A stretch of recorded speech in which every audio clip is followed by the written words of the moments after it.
जी अस्सलाम वालेकुम। वालेकुम सलाम सर। आवाज़ आ रही है सर आपकी? हाँ जी, आ रही है, अल्लाह का शुक्र है। ठीक है, बिस्मिल्लाह करें। जी ठीक है, थैंक यू।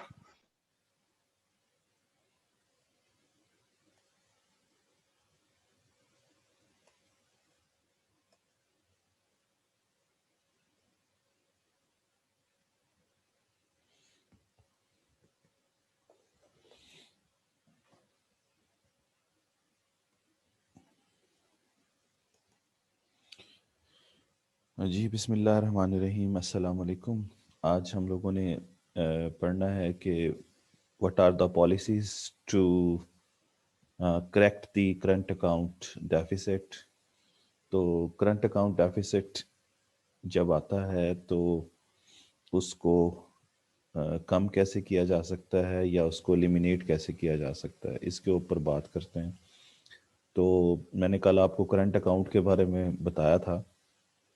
तो करंट अकाउंट के अंदर मैंने आपको ये बताया था कि उसमें दो चीज़ें होती हैं। एक विजिबल होता है जिसको हम बैलेंस ऑफ ट्रेड भी कहते हैं, और विजिबल का मतलब ये है कि सिर्फ गुड्स की बात करते हैं हम लोग। और दूसरी जो है वो इनविजिबल होता है, उसको हम उसके अंदर हम ट्रेड इन सर्विसेज की बात करते हैं, इनकम की और ट्रांसफर्स की बात करते हैं। तो ये मैंने कल आपको करंट अकाउंट के बारे में बताया था, और मैंने ये भी बताया था कि एक्चुअली बैलेंस ऑफ पेमेंट्स जो है वो एक वाइडर टर्म है, और उसके अंदर तीन अकाउंट्स हैं। करंट अकाउंट है, कैपिटल अकाउंट है, और फिर फाइनेंशियल अकाउंट है। और मैंने आपसे कहा था कि इन तीनों का सम जो है, तीनों अकाउंट्स का सम ज़ीरो होता है। लेकिन नॉर्मली लोग कहते हैं कि बैलेंस ऑफ पेमेंट डेफिसिट में है, तो उसका मतलब ये होता है कि करंट अकाउंट की बात कर रहे होते हैं या वो बैलेंस ऑफ ट्रेड की बात कर रहे होते हैं।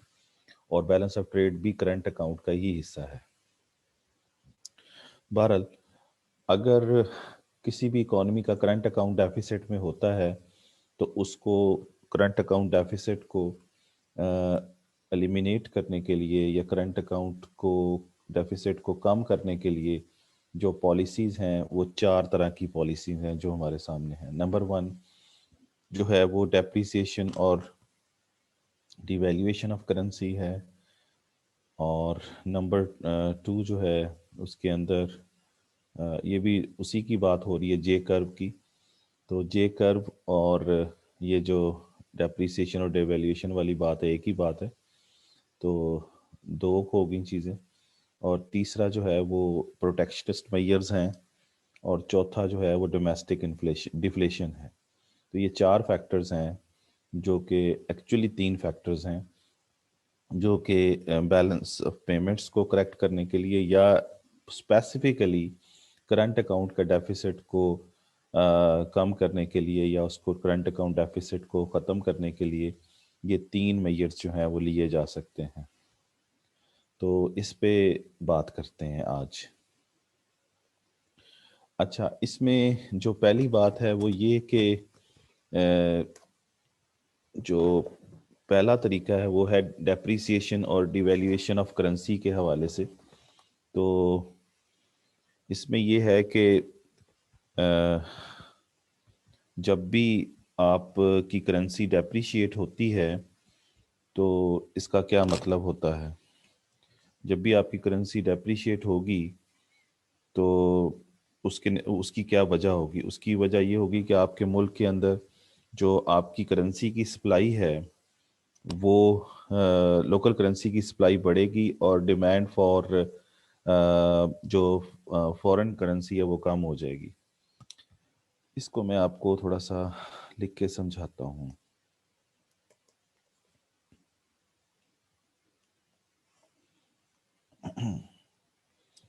देखें जी,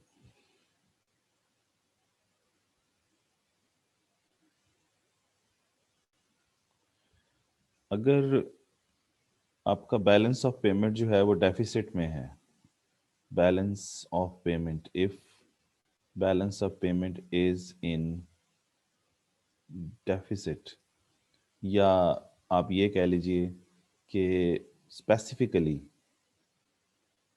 क्योंकि बैलेंस ऑफ पेमेंट के बारे में मैंने अभी आपको बताया हुआ है।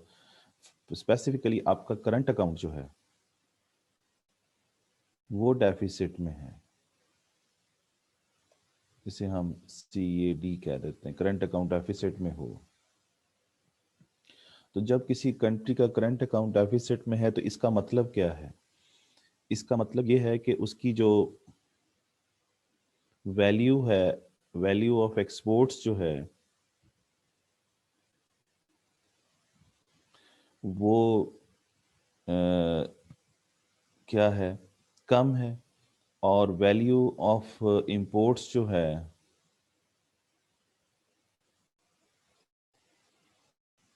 वैल्यू ऑफ इंपोर्ट्स जो है वो ज़्यादा है। या इसका दूसरा मतलब ये है कि उस मुल्क ने, क्योंकि इंपोर्ट ज़्यादा है, इंपोर्ट की वैल्यू ज़्यादा है, तो पेमेंट्स ज़्यादा करनी है किसकी निस्बत, रिसीट्स की निस्बत।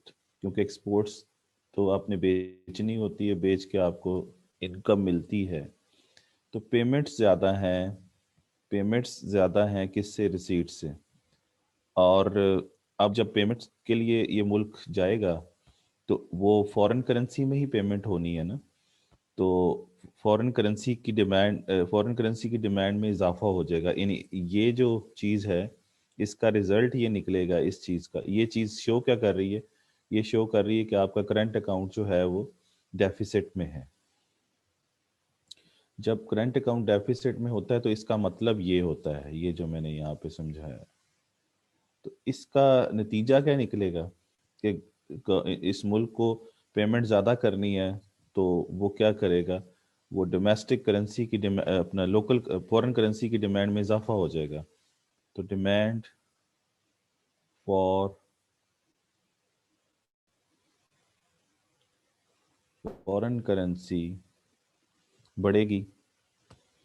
अब जारी सी बात है कि पाकिस्तान फॉर एग्जांपल है, उसने उसकी पेमेंट अगर ज़्यादा है तो पेमेंट उसने फॉरेन करेंसी में करनी है, फॉर एग्जांपल डॉलर में करनी है, तो वो डॉलर की डिमांड ज़्यादा करेगा। तो डॉलर किससे खरीदेगा पाकिस्तान, किस चीज़ से खरीदेगा? उसको अपनी करेंसी दे के डॉलर लेना पड़ेगा ना। तो उस तो इसका मतलब है कि उसे सप्लाई देनी पड़ेगी किस चीज़ की, सप्लाई ऑफ लोकल करेंसी। तो सप्लाई ऑफ लोकल करेंसी बढ़ाएगा और उसके यानी लोकल करेंसी देगा, तो उसके बदले में फॉरेन करेंसी लेगा और फिर पेमेंट करेगा ना। क्योंकि करंट अकाउंट जो है वो डेफिसिट में है, तो उसे पेमेंट करनी है ज़्यादा। तो इसका नतीजा ये निकलेगा कि इस मुल्क का, जब आप फॉरेन करेंसी की डिमांड ज़्यादा करते हैं और आप अपनी करेंसी उसके लिए देते हैं, तो आपकी करेंसी का एक्सचेंज रेट जो है वो कम हो जाता है, यानी आपकी करेंसी डेप्रिशिएट कर जाती है। तो एक्सचेंज रेट, इसका रिजल्ट ये निकलेगा कि आपके करेंसी की वैल्यू कम हो जाएगी, करेंसी एक्सचेंज रेट जो है वो कम हो जाएगा। इसका मतलब ये है कि आपके मुल्क के अंदर जो फॉरेन करेंसी एक्सचेंज रेट होगा ना वो अप जाएगा, लेकिन आपकी करेंसी के लिहाज से वो आपकी करेंसी की वैल्यू कम हो जाएगी। समझ रहे हैं ये बात? क्योंकि अ, जिस जिसकी डिमांड ज़्यादा होती है उसकी कीमत भी ज़्यादा होती है। तो फॉरेन करेंसी की डिमांड ज़्यादा है तो फॉरेन करेंसी का एक्सचेंज रेट ऊपर जाएगा और आपकी करेंसी के लिहाज से एक्सचेंज रेट नीचे जाएगा। मतलब ये कि जैसे आप इसको इस तरीके से समझ लीजिए कि ये इस तरीके से समझ लीजिए कि डॉलर जो है, एक डॉलर जो है वो फॉर एग्जांपल 100 रुपये का था, और अब जब आप डिमांड करेंगे फॉरेन करेंसी की ज़्यादा, तो इस डॉलर की कीमत बढ़ जाएगी या कम हो जाएगी? तो डॉलर महंगा हो जाएगा ना, क्योंकि आप फॉरेन करेंसी ज़्यादा डिमांड कर रहे हैं, तो वही एक डॉलर अब 150 रुपये का आएगा। तो इसका मतलब क्या हुआ? इसका मतलब ये हुआ कि ये जो एक्सचेंज रेट है, डॉलर रुपी एक्सचेंज रेट, वो बढ़ जाएगा। डॉलर रुपी एक्सचेंज रेट बढ़ने का मतलब ये है, डॉलर रुपी एक्सचेंज रेट बढ़ने का मतलब ये है कि रुपी डॉलर एक्सचेंज रेट क्या हो जाएगा, कम हो जाएगा। और यही बात मैंने यहाँ पे लिखी है कि रुपी डॉलर एक्सचेंज रेट क्या हो जाएगा आपका, क्योंकि पहले $1 जो है वो $100 का आता था, अब $1 $150 का आता है। तो डॉलर तो की वैल्यू तो बढ़ रही है, डॉलर रुपी एक्सचेंज रेट तो बढ़ रहा है, लेकिन आपकी करेंसी का एक्सचेंज रेट गिर रहा है। तो यहाँ पर यही बात है कि एक्सचेंज रेट गिरने का मतलब है कि आपकी करेंसी का दूसरी करेंसी के लिहाज से एक्सचेंज रेट गिर जाएगा, ये वाली बात है। ठीक है ना जी। तो इसका मतलब ये है कि आपके मुल्क के अंदर क्या होगा, एक्सचेंज रेट जो है वो डेप्रिशिएट कर जाएगा। ठीक है ना जी। तो ये चीज़ है। ठीक है जी। तो ये चीज़ जब होती है तो अच्छा, एक चीज़ और मैं आपको थोड़ा सा समझा दूं कि इसका मतलब जिस मुल्क का करंट अकाउंट डेफिसिट में होता है उस मुल्क की उस मुल्क का एक्सचेंज रेट जो होता है वो का ये हाल होता है, वो डाउनवर्ड जाता है, और दूसरे मुल्क के साथ उसका एक्सचेंज रेट क्या होता है, बढ़ना शुरू हो जाता है। ठीक है। अच्छा, अब यहाँ पर एक चीज़ और समझिए।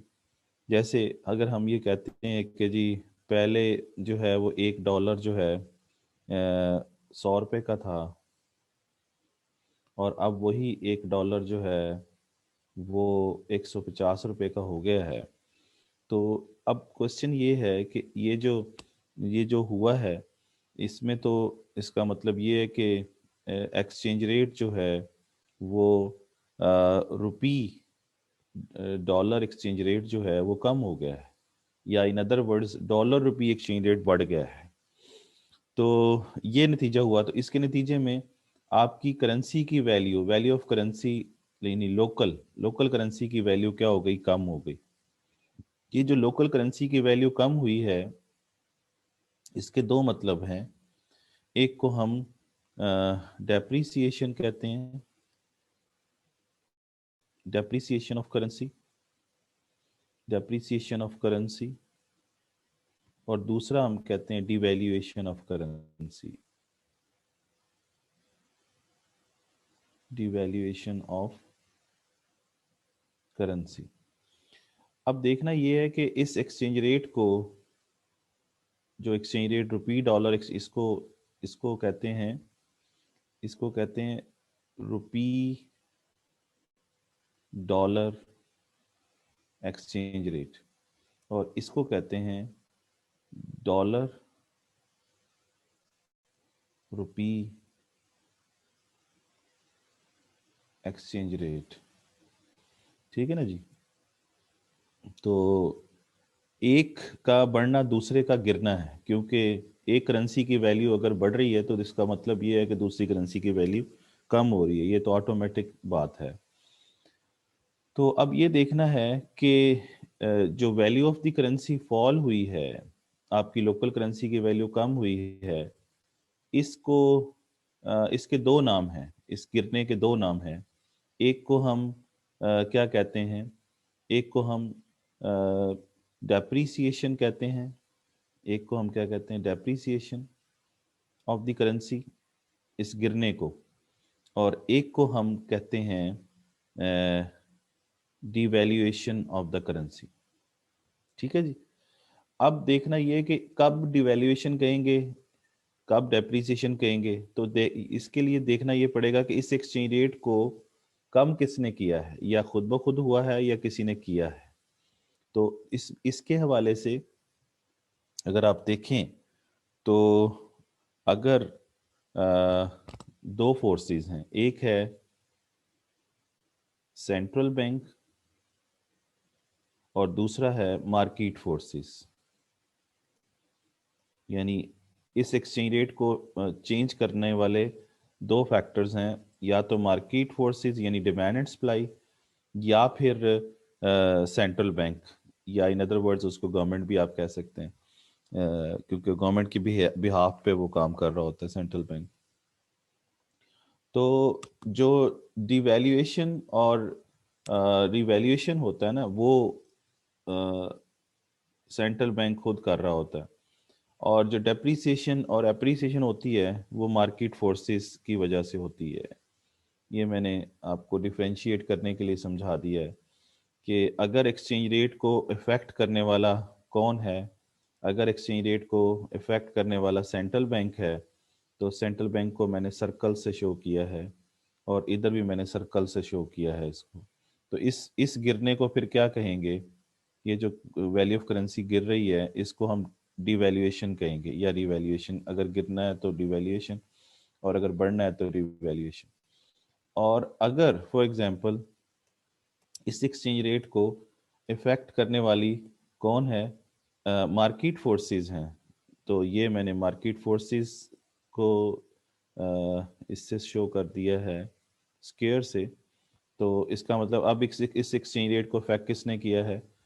अ, वो मार्केट फोर्सेस ने किया है। तो तब अगर करेंसी की वैल्यू में कमी आएगी तो उसको हम फिर क्या कहेंगे? फिर इस गिरने को, ये जो करेंसी की वैल्यू गिर रही है, ये वाली गिर रही है, इस गिरने को फिर हम क्या कहेंगे? इसको फिर हम डेप्रिसिएशन कहेंगे। इस गिरने के दो दो नाम हैं। इस गिरने के दो नाम हैं, एक को डेप्रिसिएशन कहते हैं, एक को डिवैल्यूएशन कहते हैं। लेकिन देखना पड़ेगा कि इस एक्सचेंज रेट को गिराया गया या गिर गया।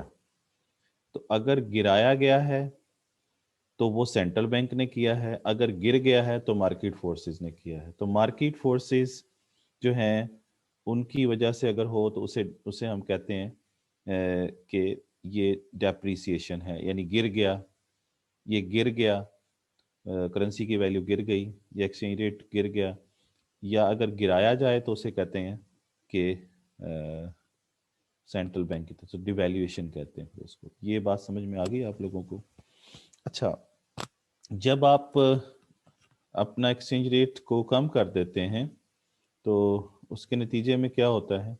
उसके नतीजे में ये होता है कि ये मैंने अभी आपको बताया कि एक्सचेंज रेट जो है उसमें डॉलर, ये dollar rupee exchange rate actually जो दिया हुआ है, और इस और एक अगर आपको पता हो तो दूसरा उसका रेसिप्रोकल होता है, उससे आप फाइंड कर सकते हैं।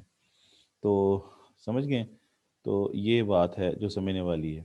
तो ये अब ज़रा वाज़ेह तौर पर आपको नज़र आ रहा होगा क्या मैं कहना चाह रहा हूँ। तो बहरहाल अब जब आप अपनी ये चीज़ ज़हन में रखें कि एक्सचेंज रेट को इफ़ेक्ट करने वाले दो फैक्टर्स हैं, या सेंट्रल बैंक या मार्केट फोर्सेस। अगर उन इनकी वजह से एक्सचेंज रेट गिरे या आपकी करेंसी की वैल्यू गिरे तो उसके दो नाम हो सकते हैं। या तो उसे हम डेप्रिसिएशन कहेंगे या फिर हम उसे डिवैल्यूएशन ऑफ द करेंसी कहेंगे। ठीक है ना जी? और क्यों कहेंगे वो मैं अभी बता दिया। अच्छा, अब जब आप करेंसी की वैल्यू को अपनी को कम करते हैं तो इसके नतीजे में दो चीज़ें सामने आती हैं। वो क्या आती हैं कि देखें कि जब $1 जो है वो 100 रुपये का है और फिर वही डॉलर एक जो है वो 150 का हो जाता है, तो क्या होता है इसके नतीजा? इसका नतीजा निकलता है कि आपकी जो एक्सपोर्ट्स हैं वो चीपर हो जाती हैं। एक्सपोर्ट्स चीपर होने का मतलब ये है कि एक्सपोर्ट की कीमत जो है वो कम हो जाती है। नंबर टू ये होता है कि आपकी जो इंपोर्ट्स हैं वो एक्सपेंसिव हो जाती हैं। एक्सपोर्ट्स एक्सपेंसिव होने का मतलब ये है कि इंपोर्ट की प्राइसेस बढ़ जाती हैं। ठीक है ना जी? कैसे? वो ऐसे कि आप फर्ज करें कि पहले $1 जो था वो 100 रुपये का था, अब वही $1 150 रुपये का है। इसको पहले इस तरीके से समझ लीजिए कि आपके जो लोग बाहर के जो लोग हैं पहले हमें $1 देते थे तो हम उनको 100 रुपये देते थे उसके बदले में, फॉरनर्स। अब वो हमें $1 देते हैं तो हम उनको 150 रुपये देते हैं। वो खुश होंगे या नहीं खुश होंगे? उनको फ़ायदा हुआ या नुकसान हुआ? उनको फ़ायदा हुआ ना। तो इसलिए उनके नज़दीक एक्सपोर्ट्स क्या हमारी चीज़ें क्या हो जाएंगी? सस्ती हो जाएंगी, क्योंकि उसी $1 के बदले में उनको अब 150 रुपये मिलता है, तो वो हमारी 150 रुपये की चीज़ें खरीद लेंगे। समझ रहे हैं ना? तो एक्सपोर्ट्स जो है चीपर होगी उनके लिए, क्योंकि उनकी करेंसी की वैल्यू बढ़ गई है। उनकी करेंसी की वैल्यू पहले 100 रुपया थी, अब उनकी करेंसी की वैल्यू जो है वो 150 हो गई है। They are happy now. लेकिन अब अगर हम इस तरीके से देखें, इधर से और इधर से देखें, तो इसमें देखें कि हमारे मुल्क के लोग फर्ज करें कि उन्होंने $1 की चीज़ बाहर से मंगवानी है, तो पहले वो $100 देते थे अपने सेंट्रल बैंक को और $1 लेके वो चीज़ मंगवा लेते थे। अब उन्हें वही $1 की चीज़ मंगवाने के लिए अब उनको कितने पैसे देने पड़ेंगे? ₹150 देना पड़ेगा और फिर उनको $1 मिलेगा, तो फिर वो $1 की चीज़ बाहर से मंगवाएंगे, तो उनके लिए तो महंगी होगी ना हमारे लिए। तो हमारे लिए यानी इम्पोर्टर के लिए वो चीज़ महंगी होगी, तो इसलिए यहाँ पे लिखा है कि इम्पोर्ट एक्सपेंसिव हो गई। समझ गए? इसका मतलब ये है कि जब भी डॉलर रुपी एक्सचेंज रेट बढ़ता है, या in other words rupee dollar exchange rate गिरता है, तो इसके दो मतलब है ना, इस चीज़ के इसके दो मतलब हैं कि exchange rate, dollar rupee exchange rate तो बढ़ गया, लेकिन या इसका दूसरा मतलब ये है कि रुपी डॉलर एक्सचेंज रेट गिर गया। तो जब भी ये दोनों चीज़ें होंगी, एक ही बात है, तो उसके नतीजे में एक्सपोर्ट्स चीपर हो जाएंगी, तो एक्सपोर्ट की कीमत कम हो जाएगी, इंपोर्ट की कीमत बढ़ जाएगी। और जब ये होता है तो इसका इफेक्ट किस पे जाता है? डिमांड पे जाता है। तो डिमांड फॉर एक्सपोर्ट्स, जारी सी बात है, जब जिस चीज़ की भी कीमत कम हो, उस चीज़ की डिमांड जो है वो बढ़ती है, तो डिमांड एक्सपोर्ट की बढ़ेगी, और दूसरी तरफ डिमांड जो है इंपोर्ट की वो क्या हो जाएगी? कम हो जाएगी। तो ये रिजल्ट जो है हमें नज़र आता है वहाँ पे। ठीक है ना जी? इसका मतलब ये है कि आपके मुल्क के अंदर ये चीज़ हमें नज़र आना शुरू हो जाएगी। अच्छा, दूसरी चीज़ आपको एक और बता दूं, वो ये कि इधर से जब भी प्राइस ऑफ एक्सपोर्ट, यानी जब आप ये एक चीज़ करेंगे, ये चीज़ करेंगे, तो इसका रिज़ल्ट ये निकलेगा जो आपको नज़र आ रहा है। और फिर ये चीज़ हम एक्सपेक्ट कर रहे हैं कि डिमांड बढ़ेगी और डिमांड फॉर इंपोर्ट जो है वो कम हो जाएगी। लेकिन अब यहाँ पे क्वेश्चन ये है कि एक्सपोर्ट की डिमांड कितनी बढ़ेगी और इंपोर्ट की डिमांड कितनी कम होगी। ये चीज़ बड़ी इंपॉर्टेंट है समझना। और जाहिर सी बात है, कितनी की बात आएगी तो इलास्टिसिटी आ जाएगी।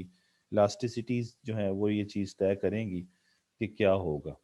इसका मतलब ये है कि आप जब इनको बेचेंगे, तो प्राइस एक्सपोर्ट की कम हुई और आपने डिमांड बढ़ा दी, तो अब ये है कि एक्सपोर्ट्स के जो बेच के जो रेवेन्यू आपको मिलना है, तो एक्सपोर्ट रेवेन्यू का मतलब क्या होगा? Price of exports into quantity of exports, यानी वैल्यू ऑफ एक्सपोर्ट्स की मैं बात कर रहा हूँ, या एक्सपोर्ट्स रेवेन्यू की मैं बात कर रहा हूँ। तो क्योंकि प्राइस रेवेन्यू का फार्मूला आपको पता है ना, टोटल रेवेन्यू का फार्मूला होता है P/Q, और यही फार्मूला वैल्यू का भी होता है। तो वैल्यू ऑफ एक्सपोर्ट्स निकाल लें या एक्सपोर्ट रेवेन्यू निकाल लें, तो प्राइस ऑफ एक्सपोर्ट को क्वांटिटी ऑफ एक्सपोर्ट से हमने मल्टीप्लाई कर दिया। तो इसका मतलब ये है कि एक्सपोर्ट रेवेन्यू जो हैं वो डिपेंड करेंगे, क्योंकि आपने अपनी चीज़ सस्ती की है लोगों के लिए, फॉरेनर्स के लिए, तो उन्होंने आपकी चीज़ की डिमांड बढ़ाई है, ये वाली बात मैं कर रहा हूँ। तो इसका मतलब ये है कि एक्सपोर्ट रेवेन्यू जो है वो डिपेंड करेगा कितना होता है। तो वो डिपेंड्स ऑन 3 फैक्टर्स। तो वो 3 फैक्टर्स पे डिपेंड करेगा। वो 3 फैक्टर्स क्या क्या हैं? That depends on 3 factors. Export revenue depend upon 3 factors. Number 1, उसमें ये आता है कि प्राइस इलास्टिसिटी ऑफ डिमांड जो है फॉर एक्सपोर्ट्स, वो कितनी है? Price elasticity of demand for exports कितनी है? इसका मतलब ये है कि यहाँ देखिए कि जब आपने अपनी करेंसी, अपना एक्सचेंज रेट डेप्रिशिएट किया है या हो गया है, और आपने अपनी चीज़ें सस्ती कर दी हैं फॉरेनर्स के लिए ये करके, तो ये डिमांड फॉर एक्सपोर्ट्स इतनी बड़ी है, ये इतनी भी तो बढ़ सकती थी, ये इतनी भी तो बढ़ सकती है, यानी इतनी भी बढ़ सकती है, इतनी भी बढ़ सकती है। तो ये देखना पड़ेगा कि कितनी बढ़ाई उन्होंने। तो प्राइस लास्टिसिटी ऑफ एक्सपोर्ट्स का मतलब है कि price elasticity of demand for exports कितनी है। अगर तो ये थोड़ी सी कीमत आपकी चीज़ों की कम होने से फॉरेनर्स आपकी चीज़ों को बहुत ज़्यादा खरीदते हैं, तब तो आपके एक्सपोर्ट रेवेन्यू बहुत ज़्यादा बढ़ जाएंगे।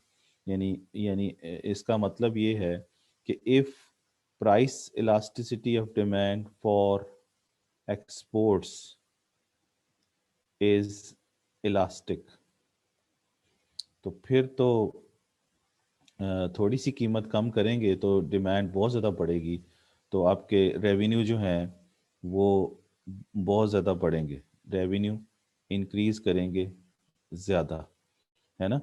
और अगर अगर दूसरी चीज़ ये कि अगर price elasticity of demand for exports जो हैं वो इन इलास्टिक है, यानी लेस इलास्टिक, तो फिर टोटल रेवेन्यू शायद उतने ना बढ़े, है ना। बढ़ेंगे लेकिन कितने बढ़ेंगे, वो थोड़े बढ़ेंगे। तो इसलिए ये एक्सपोर्ट रेवेन्यू जो है ये ये डिपेंड करेगा तीन फैक्टर्स पे जो मैं बात कर रहा हूँ। उसमें पहला है प्राइस इलास्टिसिटी ऑफ डिमांड। अच्छा, ये रेवेन्यू मींस एक्सपोर्ट रेवेन्यू, है ना। अच्छा, दूसरा जो फैक्टर बताया गया है वो है कि आपने अपनी चीज़ सस्ती कर ली है, लेकिन क्या आपके पास है भी सही इतनी। यानी इसका मतलब ये है कि आपके जो मुल्क के लोग हैं या आपकी मुल्क की इंडस्ट्री है वो कितना उसका रिस्पांस क्या है। यानी response response of local industry. आप अपनी चीज़ सस्ती कर लें और वो आपसे मांगे और आपके पास हो ही ना, तो इसका मतलब ये है कि हमें ये देखना है कि आपकी इंडस्ट्री जो है वो रिस्पॉन्ड कैसे करती है, इसको बढ़ा पाएगी कि नहीं बढ़ा पाएगी। यानी वो मोर गुड्स को प्रोड्यूस कर सकती है कि नहीं कर सकती है। ठीक है ना जी।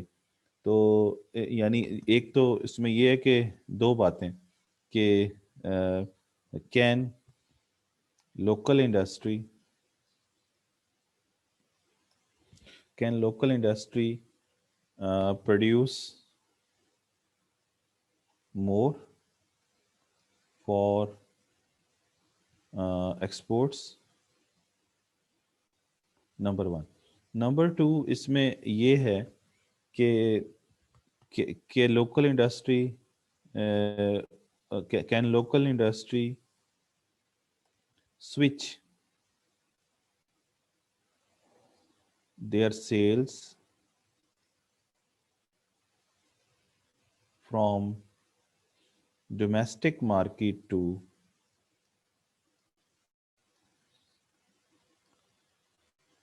foreign market, क्योंकि अगर वो समझते हैं कि हमें इस चीज़ हमारी चीज़ की जो है वो डिमांड ज़्यादा है, एक्सपोर्ट हमारी डिमांड ज़्यादा कर रही है, फॉरेनर्स हमारी चीज़ों को ज़्यादा मांग रहे हैं, तो लोकल इंडस्ट्री लोकल मार्केट में बेचने के बजाय फॉरेन मार्केट में बेचने के लिए तैयार है। तो ये दो क्वेश्चन है, अगर है तो फिर तो ज़्यादा एक्सपोर्ट बढ़ जाएंगी और रेवेन्यू भी बढ़ेगा। और इसका मतलब ये है कि रिस्पॉन्ड देखना पड़ेगा इंडस्ट्री का क्या आता है। नंबर थ्री जो फैक्टर है वो ये है कि प्राइस इलास्टिसिटी ऑफ सप्लाई भी देखनी पड़ेगी। प्राइस इलास्टिसिटी ऑफ सप्लाई, तो प्राइस इलास्टिसिटी ऑफ सप्लाई का मतलब ये है कि आपको ये तो पता चल रहा है कि जी यहाँ पर डिमांड बढ़ गई है, ये आपके सामने आपको ये नज़र आ रहा है कि डिमांड बढ़ रही है।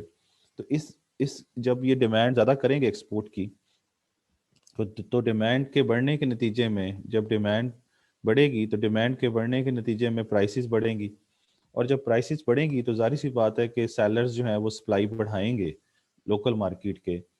तो अब ये देखना है कि वो सप्लाई कितनी बढ़ा सकते हैं।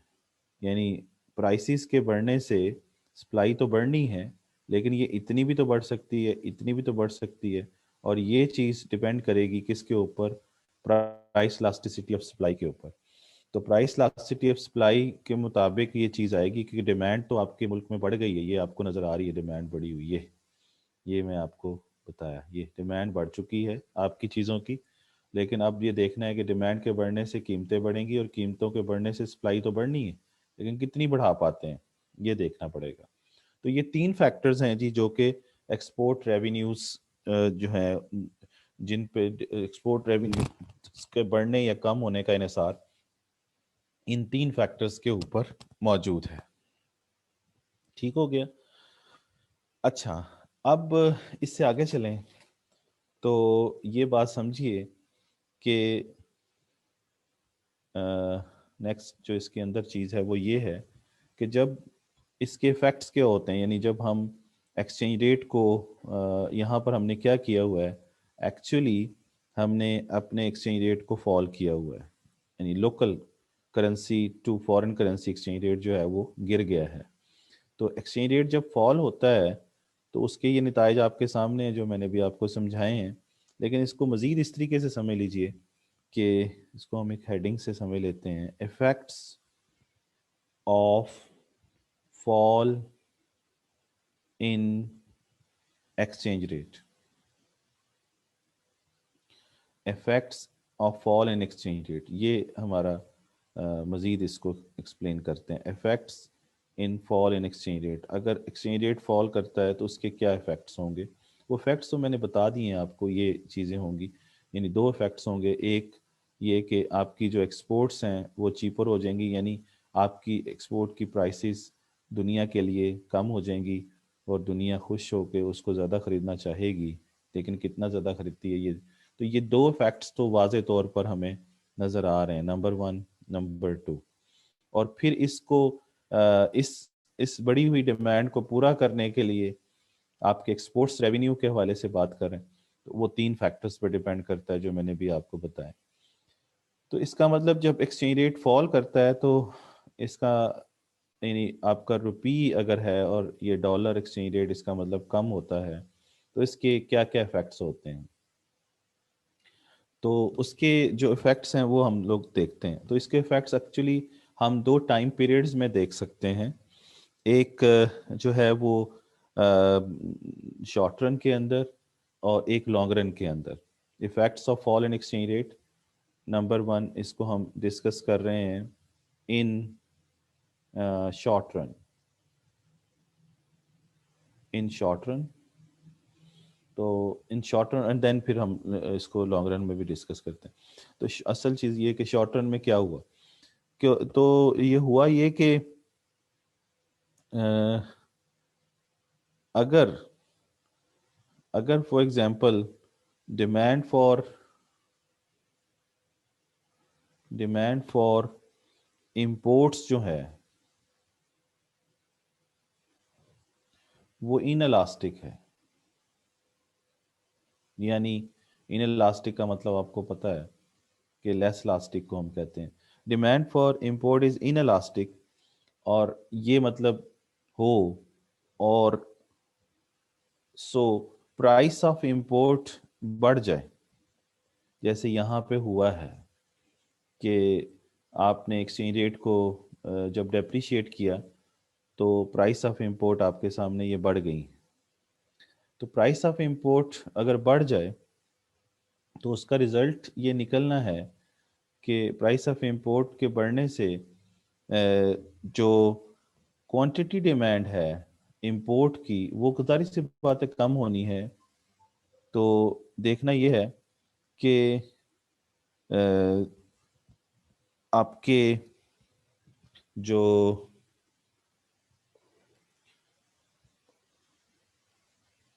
एक्सपेंडिचर हैं इंपोर्ट्स के ऊपर वो क्या होंगे, वो बढ़ जाएंगे। इंपोर्ट्स तो कम होंगी लेकिन एक्सपेंडिचर ऑन इंपोर्ट बढ़ जाएंगे। क्यों भला? क्योंकि आपको अब चीज़ें बाहर से जो चीज़ें आप मंगवा रहे हैं वो अब आपको महंगी मिल रही हैं, तो एक्सपेंडिचर्स ऑन इंपोर्ट जो है वो बढ़ जाएंगे। ये बात समझ रहे हैं? यानी इसका मतलब ये है कि प्राइस ऑफ इंपोर्ट में इजाफा तो हुआ, किस वजह से? क्योंकि आपने एक्सचेंज रेट को क्या किया है, फॉल कराया है या किया है या खुद हो गया है। तो उसके नतीजे में अगर हम ये कह रहे हैं कि if demand for import is in इलास्टिक या लेस इलास्टिक है, तो कीमतें बढ़ने के बावजूद भी जो उसमें डिमांड में कमी आएगी वो इतनी ज़्यादा नहीं आएगी, थोड़ी आएगी। अगर तो ये इतनी ज़्यादा कमी आ जाती फिर तो बहुत अच्छी बात थी, इतनी ज़्यादा आ जाती, फिर तो आपके एक्सपेंडिचर और इम्पोर्ट ना बढ़ते। लेकिन अब तो आप देखें सिर्फ इतनी सी कमी आई है, थोड़ी सी। तो इसका मतलब ये वाला चीज़ हुई है, क्योंकि ये इस वजह से हुई है कि यहाँ पर ये इनएलास्टिक है। ये किस वजह से है कि डिमांड फॉर इंपोर्ट क्या है, वो इनएलास्टिक है। ये आपके सामने इनएलास्टिक है। तो इनएलास्टिक का मतलब ये है कि ये वाला ये होगा, ये जो आपको नज़र आ रहा है, ये वाली चीज़। तो इसके नतीजे, इसका मतलब ये है कि आपने अपनी चीज़ें उनकी चीज़ें अपने लिए महंगी कर ली हैं, फॉरेनर्स की चीज़ें अपने लिए महंगी कर ली हैं, तो आपका एक्सपेंडिचर जो है इंपोर्ट पर क्या होगा, बढ़ जाएगा। हाँ, लेकिन आपको फ़ायदा हो सकता था, उस वक्त फ़ायदा था आपको, ये एक्सचेंज रेट के कम होने का या डेप्रिशिएट करने का उस वक्त फ़ायदा था जब ये इनएलास्टिक ना होती बल्कि मोर इलास्टिक होती, तो तब फ़ायदा होता। यानी ये होता कि यहाँ पर ये वाली चीज़ हो जाती, यानी इसमें कमी बहुत ज़्यादा हो जाती। तो ये कमी उस वक्त ही ज़्यादा होगी ना जब जब यहाँ पर इन इलास्टिक की जगह पर क्या आएगा, मोर इलास्टिक या इलास्टिक आएगा। तो इलास्टिक अगर होगा, तो अगर इलास्टिक ये हो जाए तो फिर क्या होगा, फिर ये चीज़ हो सकती है। और फिर अगर ये चीज़ होगी तो फिर आपका एक्सपेंडिचर ऑन इम्पोर्ट जो होगा, यानी ये दोनों चीज़ें हो जाएं, तो फिर आपका एक्सपेंडिचर जो है, एक्सपेंडिचर ऑन इम्पोर्ट्स जो है वो कम हो जाएगा। फिर तो फायदा है, फिर तो फायदा है। लेकिन अगर अगर ये इनएलास्टिक है फिर फायदा नहीं है। फिर तो डिमांड कम तो होनी, लेकिन थोड़ी सी कम होनी, तो फायदा क्या है, फिर कोई फायदा नहीं है। तो इसका मतलब ये है कि ये लिंक समझ आ गया आपको कि इलास्टिसिटी का बड़ा इंपॉर्टेंट रोल है कि कितनी कमी आती है। तो ये चीज़ समझने वाली थी। दूसरी तरफ ये चूंकि मैंने भी आपको बताया कि जब डिमांड जो है वो अ, अ, ये वाली चीज़ जो मैंने भी आपको समझाई है कि एक्सचेंज रेट डेप्रिशिएट करने के नतीजे में इंपोर्ट की प्राइस बढ़ेगी, तो डिमांड फॉर इंपोर्ट तो कम होनी है, लेकिन कितनी कम होनी है।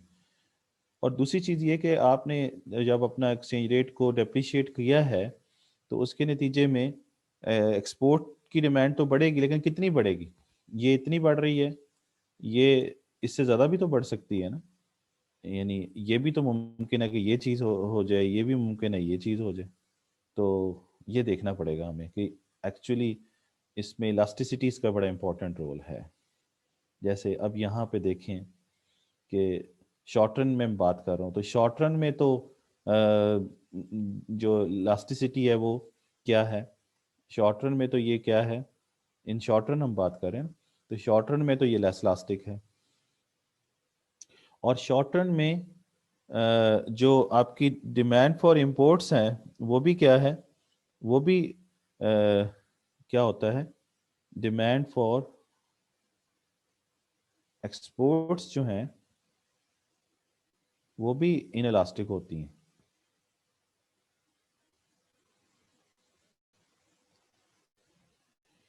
ये दोनों चीज़ें, ये ज़हन में रखें, ये दोनों चीज़ें शॉर्ट रन में बता रहे हैं। शॉर्ट रन में ही demand for exports less elastic होती है, और शॉर्ट रन में ही डिमांड फॉर इंपोर्ट भी लेस इलास्टिक होती है। तो ये चीज़ क्लियर होगी। अच्छा, जैसे ये अब मैं ये वाली बात कर रहा हूँ, डिमांड फॉर एक्सपोर्ट, तो इसका मतलब ये है कि आप जब ये डेप्रिशिएट करते हैं एक्सचेंज रेट को, तो प्राइस ऑफ एक्सपोर्ट्स जो हैं वो बढ़ जाती हैं, सॉरी, बढ़ नहीं जाती, कम हो जाती, चीपर हो जाती है। ये वाली बात कर रहा हूँ, दिस वन एक्सपोर्ट की प्राइसेस कम हो जाती हैं, इंपोर्ट की प्राइसेस बढ़ जाती, किसके नतीजे में, ये जो हमने डेप्रिसिएशन ऑफ एक्सचेंज रेट की बात की है। अच्छा, तो अब अब इसका मतलब ये है कि एक्सपोर्ट्स तो क्या हो गई, चीपर हो गई। तो एक्सपोर्ट्स जब चीपर होंगी, यहाँ पे एक इंपोर्ट्स क्या हो गई थी, यहाँ पर इंपोर्ट्स एक्सपेंसिव हो गई थी ना, ये वही बात है जो ऊपर करते आ रहे हैं। और यहाँ पर एक्सपोर्ट्स क्या हो गई, चीपर हो गई। तो डिमांड जो है एक्सपोर्ट्स की वो बढ़ेगी, लेकिन चूंकि इनलास्टिक है, तो इनलास्टिक है तो सिर्फ इतनी बढ़ेगी।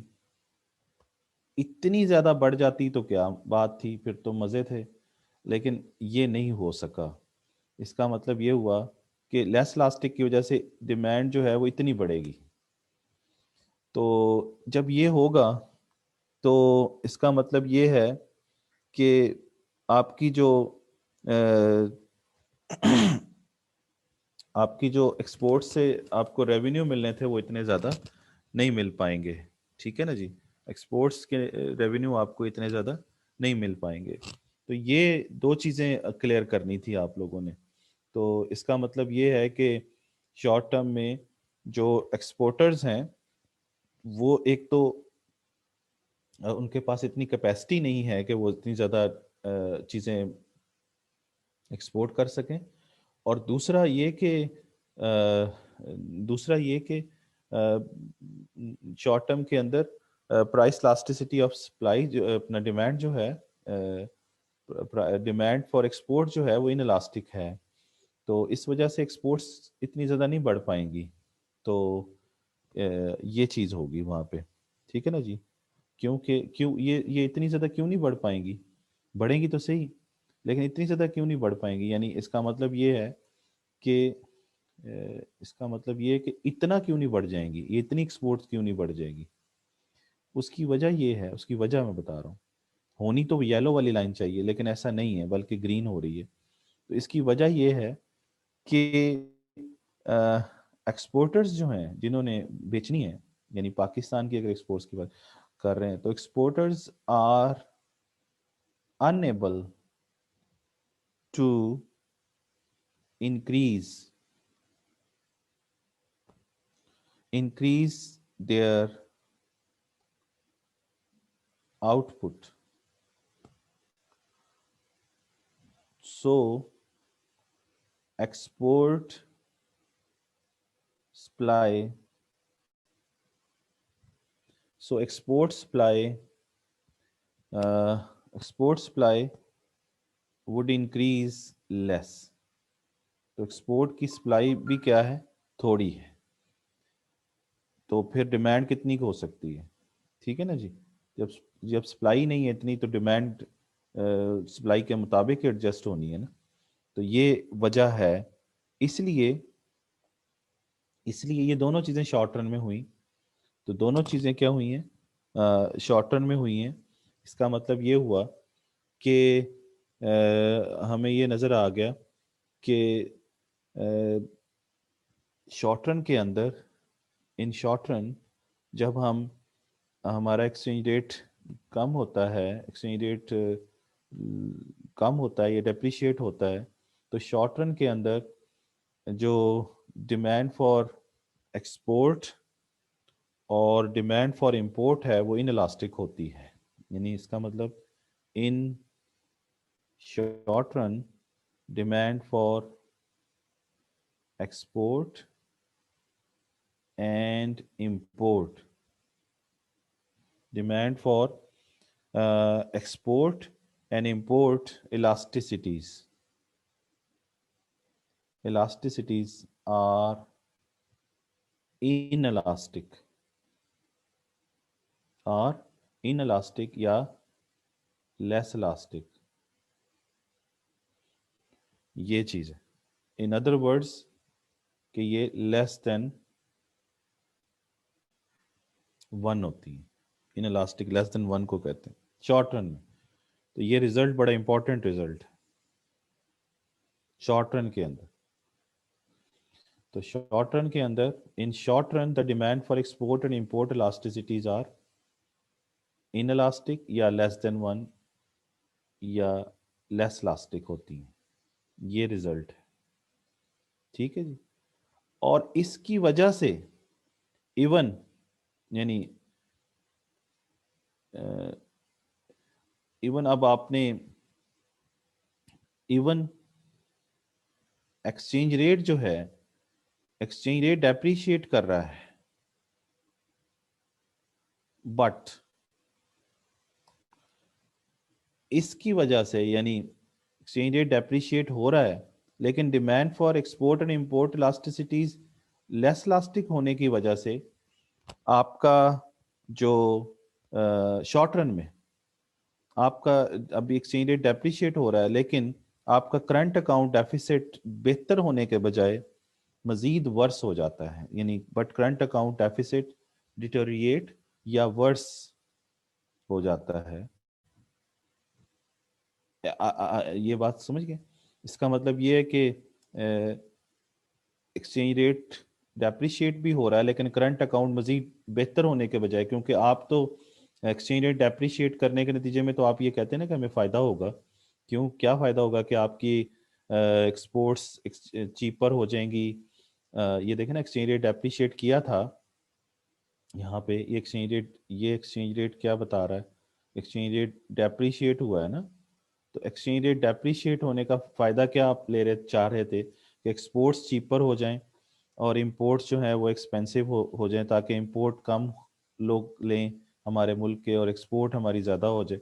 लेकिन आप देखें तो इससे क्या होगा, आपका करंट अकाउंट जो है वो बेहतर हो जाएगा, लेकिन वो बेहतर नहीं होता बल्कि मज़ीद ख़राब हो जाता है। तो ये, लेकिन ये होता कब है, ये आपके सामने, ये शॉर्ट रन में होता है। शॉर्ट रन में क्यों होता है ऐसा? क्योंकि डिमांड फॉर एक्सपोर्ट इलास्टिसिटी और demand for import elasticity in elastic होती है, इन इलास्टिक होती है। इसलिए करंट अकाउंट डेफिसिट जो है वो वर्स हो जाता है इवन कि आप एक्सचेंज रेट को डेप्रीशिएट कर रहे होते हैं। हालांकि एक्सचेंज रेट डेप्रीशिएट होने के नतीजे में ये करंट अकाउंट डेफिसिट बेहतर होना चाहिए, इम्प्रूव होना चाहिए, लेकिन ये वर्स हो जाता है। लेकिन ये होता सिर्फ शॉर्ट रन में। लेकिन जब लॉन्ग रन आता है, ये पहली बात मैं शॉर्ट रन की कर रहा था ना यहाँ पे, लेकिन जब जब लॉन्ग रन आता है तो लॉन्ग रन में देखें क्या होता है, यानी इन दी लॉन्ग रन। तो इन दी लॉन्ग रन क्या होता है? अब लॉन्ग रन में जब हम यही एक्सचेंज रेट डेप्रिशिएट करता रहता है और लॉन्ग रन आ जाता है, तो फिर क्या होता है, फिर ये जो लॉन्ग रन के अंदर डिमांड फॉर एक्सपोर्ट और demand for import elasticity, demand for export elasticity, ये दोनों लेस देन 1 के बजाय क्या हो जाते हैं, इलास्टिक हो जाते हैं। इलास्टिक हो जाते हैं मतलब कि मोर इलास्टिक जिसे कहते हैं हम लोग, या in other words greater than 1 पे चले जाते हैं। ये लॉन्ग रन में होता है। अब लॉन्ग रन में जब ये होता है तो फिर फायदा होता है, क्योंकि फिर ये चीज़ होती है, क्योंकि अब आप एक्सचेंज रेट को जब डेप्रिशिएट करते हैं तो फिर ये चैनल ग्रीन वाला, ये वाला चलना शुरू हो जाता है। ये येलो वाली बात, ये वाली होना शुरू हो जाती है। और इधर से जब आप एक्सपोर्ट की कीमतें कम करते हैं तो फिर ये वाला चैनल चलता है, ये ग्रेटर देन 1 वाला केस है, ये वाला। अब देखें फायदा है, क्योंकि इम्पोर्ट आपने एक्सचेंज रेट डेप्रिशिएट किया तो आपकी इंपोर्ट कम हुई और बहुत ज़्यादा कम हुई है। देखें, ये बहुत ज़्यादा कम हुई है, येलो वाला चीज़ देखें। और इसी तरीके से आपने एक्सपोर्ट की कीमत को कम किया तो आपकी एक्सपोर्ट में इजाफा बहुत ज़्यादा हुआ, ये वाली चीज़, ये बहुत ज़्यादा इजाफा हो रहा है। ठीक है ना जी? तब फायदा है। और ये कब होगा, मोर इलास्टिक जब होगी, ये लॉन्ग रन में होगा। डिमांड फॉर एक्सपोर्ट इलास्टिसिटी और demand for import elasticity long run में मोर इलास्टिक हो जाती है।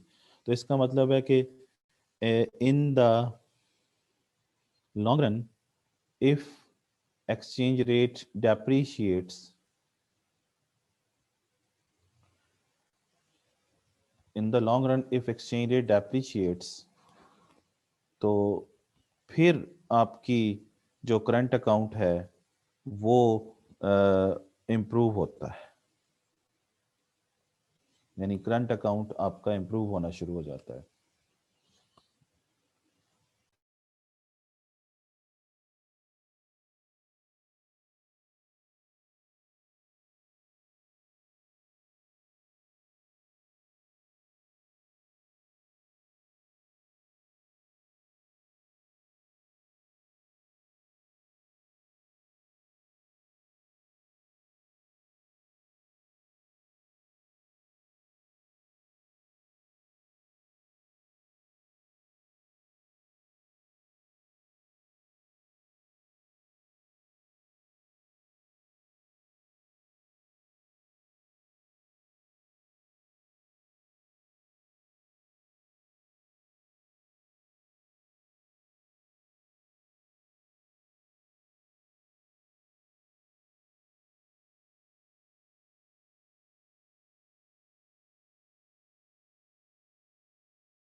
अच्छा जी, तो फिर ये मैं बात कर रहा था कि एक्सचेंज रेट के डेप्रिशिएट होने से करंट अकाउंट क्या हो जाएगा, इम्प्रूव होगा। लेकिन ये इम्प्रूव कब होगा वो मैंने आपको भी बताया कि जब लॉन्ग रन आएगा। तो इसका इसके लिए इसका मतलब ये है कि टाइम जो है वो आफ्टर टाइम पीरियड ये सारी चीज़ें जो है वो एडजस्टमेंट का प्रोसेस लेती हैं और देन इट वुड इम्प्रूव। तो क्योंकि जब मोर इलास्टिक में उस वक्त आप जाएंगे जब आपकी प्रोडक्शन ऑफ एक्सपोर्ट्स में इजाफा हो जाएगा, तो आप बहुत ज़्यादा एक्सपोर्ट्स में इजाफा कर सकेंगे। और दूसरी तरफ आप इंपोर्ट की डिमांड में बहुत ज़्यादा कमी उस सूरत में लेके आएंगे जब आप इंपोर्ट के सब्स्टिट्यूट अपने मुल्क के अंदर तैयार करना शुरू कर देंगे। तो तब आपको एक्सचेंज रेट में कमी करने का या डेप्रिशिएट करने का फ़ायदा होगा और आपका करंट अकाउंट जो है उस वक्त जो है वो इम्प्रूव होना शुरू होगा। तो दैट टेक्स टाइम। तो after in adjustment process, after a time lag, ये चीज़ें होना शुरू हो जाएंगी। इसी फिनोमेना को एक कर्व से शो किया गया और इस फिनोमेना को हम जे कर्व कहते हैं। ये जो मैंने अभी आपको समझाई है बात, that is called J curve. J curve इसलिए कहते हैं कि इसकी जो शेप है वो जे की तरह होती है। तो वो जे कर्व है क्या, वो यही दो चीज़ें, उन दो चीज़ों के ऊपर बेस करता है। यानी एक शॉर्ट रन, ये जो effects on fall in the exchange rate, ये एक शॉर्ट रन की कहानी और एक ये जो लॉन्ग रन की कहानी है। यही चीज़ अगर हम कर्व की सूरत में बता दें तो इसको हम जे कर्व कहते हैं। तो जे कर्व ये कहता है कि इन शॉर्ट रन,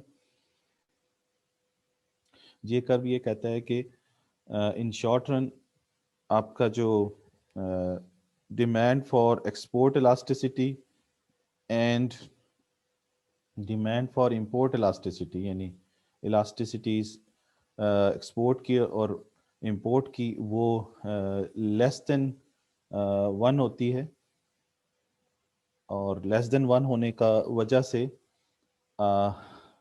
लेकिन long run, in long run ये जो डिमांड फॉर एक्सपोर्ट इलास्टिसिटी और डिमांड फॉर इंपोर्ट इलास्टिसिटी है वो ग्रेटर देन वन हो जाती है। तो अब वो यहाँ पे ये कहते हैं कि अगर एक्सचेंज रेट जो है वो डेप्रीशिएट करे,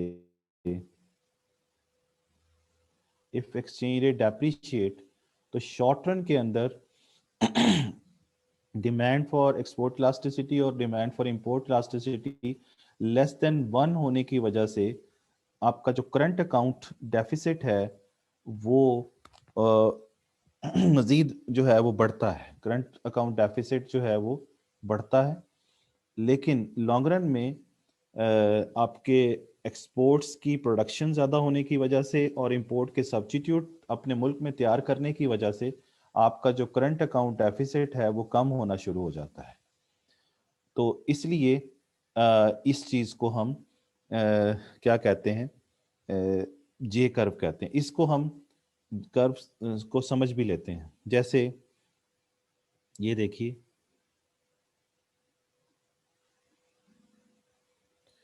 यहाँ पर ज़ीरो है, ये ज़ीरो से ऊपर पॉजिटिव है तो इसको हम सरप्लस कह देते हैं। और ज़ीरो से नीचे, ये सरप्लस का मतलब पॉजिटिव है, और नीचे जो है हम इसको क्या कह देते हैं, डेफिसिट कह देते हैं। तो डेफिसिट का मतलब आपको पता है नेगेटिव होता है।